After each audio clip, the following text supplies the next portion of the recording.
Arzım bu değil,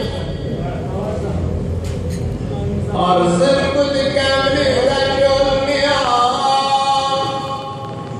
gül gonçası açılmamış solmayan, bir cevren kederlenip dolmayan, onda bilmem dünya.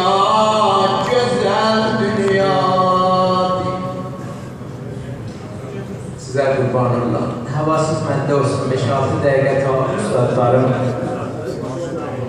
Hacı Qulam ağa, Hacı Bayram ağa vardılar. İcazə buyurdular, müqəddəməsini mən oxuyam. Acayip Ehdəri, Şərəfuzullah ağa inşallah gözəl mənbərindən istifadə olunacaq. Elə bir nəfər pəzira eləsə məclisimiz bir müqdar aramış tapar. Sizə qurban. Allah hamılarınızdan razı olsun. Bu Hüseynçi və Zəhraçı dənərinin əza məclisinə zinət veribsiniz. Gölgələr də belə olar. Allah inşallah sər-i sofreyi Həzrəti Zəhrada bu gecə mütənəqqib eləsin. Tamam ölən nənələrlə belə, ölənlərimiz də yad olsun. Arzım bu değil, huma olan, saadeti getiren, hem getiren, hem maksada yetiren, yaman mıdır cemaatten götüren, onda bilmem dünya. Güzel dünya. Bu ben takdim olarak sakkallerimizin mehzerine ne güzel yazdı ay Ahmedi. Arzım bu değil, arzım bu değil.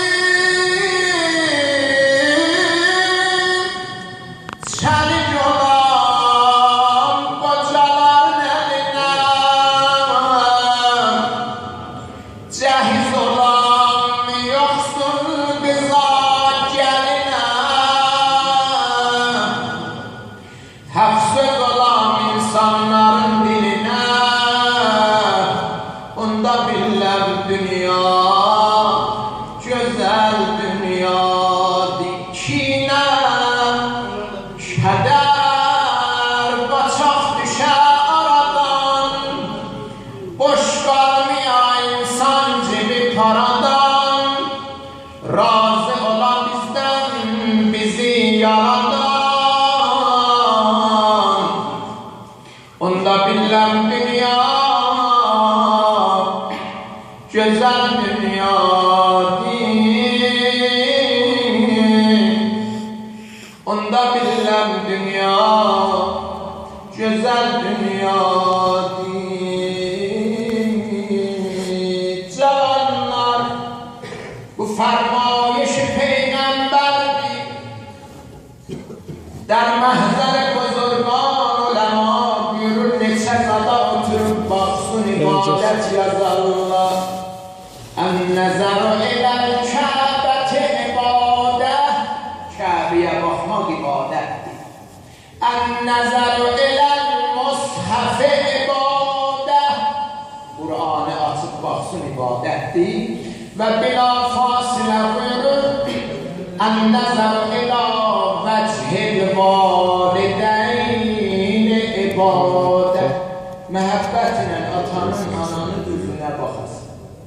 O da ibadətdir və nə gözəl yazıqlar bir şeydir. Ustad Subhani qiyamət edir.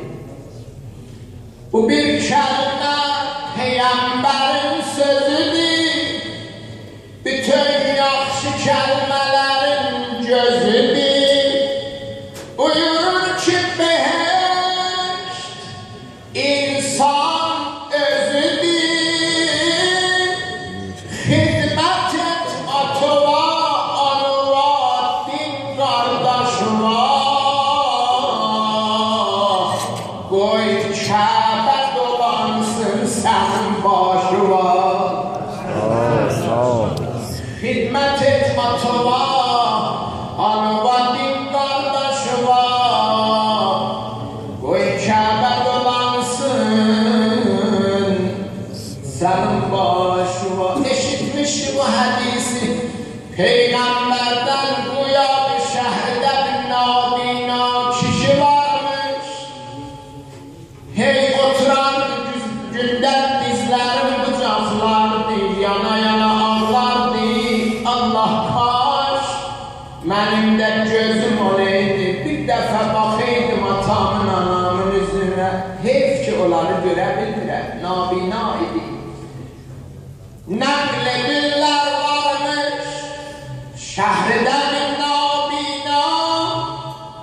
Hey diyermiş gözümü geytere ey koş Huda. O gözüyle atama ya anama bir bakan ondan yumula. Niye?